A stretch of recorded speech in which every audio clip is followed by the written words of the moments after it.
إن الله وملائكته يصلون على النبي يا أيها الذين آمنوا صلوا عليه وسلموا تسليما.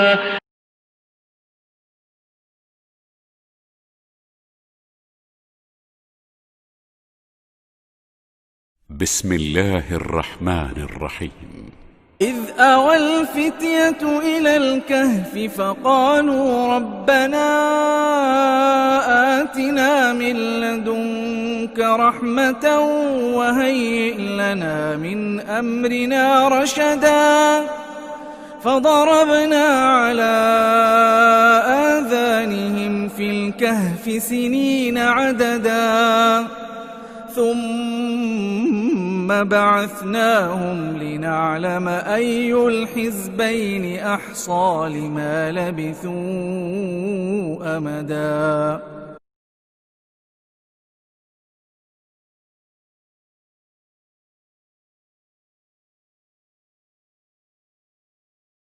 رب اشرح لي صدري ويسر لي أمري واحلل عقدة من لساني يفقهوا قولي. بسم الله الرحمن الرحيم والصلاة والسلام على رسوله الأمين أما بعد أعوذ بالله من الشيطان الرجيم بسم الله الرحمن الرحيم والذي أرسل رسوله بالهدى ودين الحق ليظهره على الدين كله ولو كره المشركون صدق الله العظيم.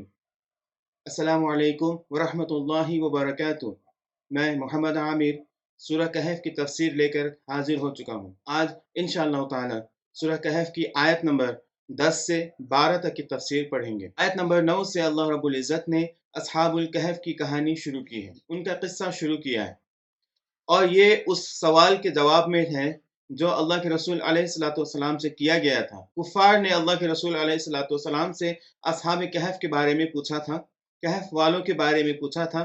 اس کے جواب میں اللہ رب العزت نے یہاں سے ان کا ذکر شروع کیا ہے. یہاں آیت نمبر 9 سے لے کر 12 تک اللہ رب العزت نے اصحاب کہف کے بارے میں مختصراً ذکر کیا ہے. پھر آیت نمبر 13 سے اللہ رب العزت نے گہرائی میں جا کر کے اور جتنا ہم لوگوں کو ضرورت ہے اتنا قصہ اللہ رب العزت نے بیان کیا ہے. لوگوں کو یہ لگتا تھا یہ اصحاب کہف کی جو کہانی ہے یہ بہت ہی عجیب اور غیر معمولی کہانی ہے.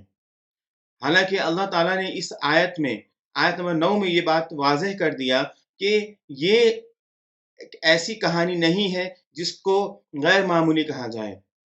اصل میں غیر معمولی کہنے کے لیے تو قرآن کی باقی آیاتوں میں اللہ رب العزت نے آسمانوں کی اور زمین کی پیدائش کا ذکر کیا ہے، اور اسی طریقے سے دوسری ایسی چیزوں کی تخلیق کا ذکر کیا ہے، ان کے بنانے کا ذکر کیا ہے جو اس گھٹنا سے بہت ہی زیادہ غیر معمولی اور بہت ہی زیادہ عجیب معلوم ہوتا ہے، اور واقعتاً ہے بھی. اسی لیے اللہ رب العزت نے یہ بتا دیا کہ یہ ایسی کہانی نہیں ہے جس کو غیر معمولی باتوں میں سے ایک بات کہا جائے. آیت نمبر 10 میں اللہ رب العزت ان کے بارے میں بتا رہا ہے اور کہہ رہا ہے اذ اوى الفتية الى الكهف فقالوا ربنا آتنا من لدنك رحمة وهيئ لنا من امرنا رشدا.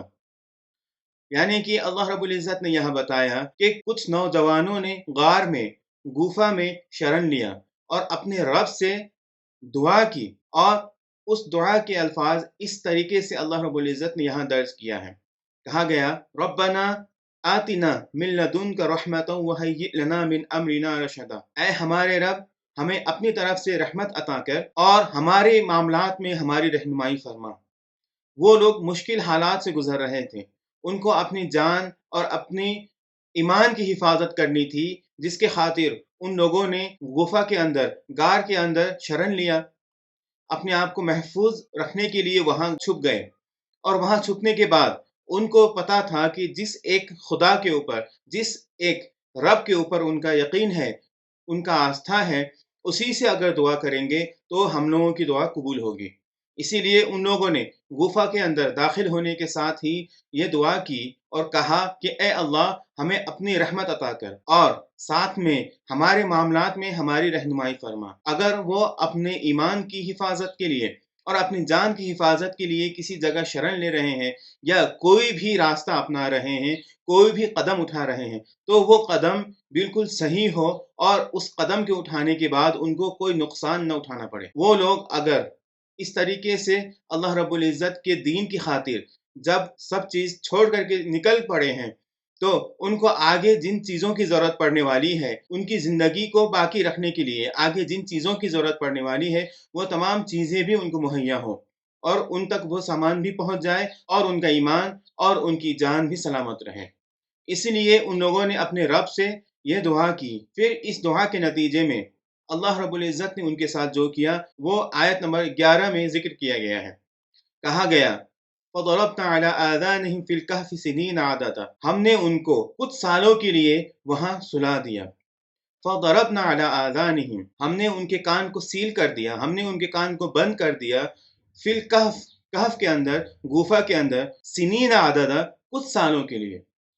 یہاں کتنے سال ہیں یہ بات نہیں بتائی گئی ہے۔ پھر اس کے بعد آیت نمبر 12 میں بتایا گیا ہے ثم بعثناہم لنعلم ای الحزبین احصی لما لبثوا امدا، پھر ہم نے ان کو جگایا تاکہ ہم یہ جان لیں کہ دو گروہ میں سے کون سا گروہ صحیح حساب لگا لے کہ وہ کتنے سالوں کے لیے وہاں سوئے تھے۔ یہاں اس آیت میں یہ اشارہ کیا گیا ہے کہ اسی وقت سے وہ لوگ وہاں کتنے سالوں کے لیے رہے تھے، کتنے سالوں تک سوئے رہے تھے، اس بات کے جواب میں دو گروہ اسی وقت سے ہو گئے تھے۔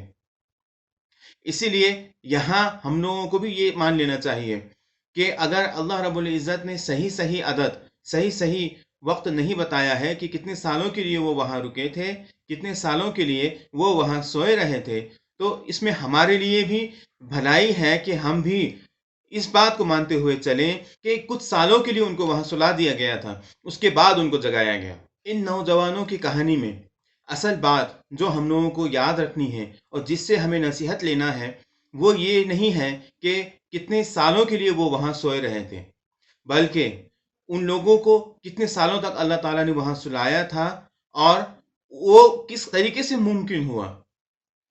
جبکہ ایک انسان زیادہ سے زیادہ 10-12 گھنٹے سو سکتا ہے، اس کے بعد اس کی نیند کھل جاتی ہے اور پھر وہ جگ کر کے اپنے دوسرے کاموں کو انجام دینے لگتا ہے۔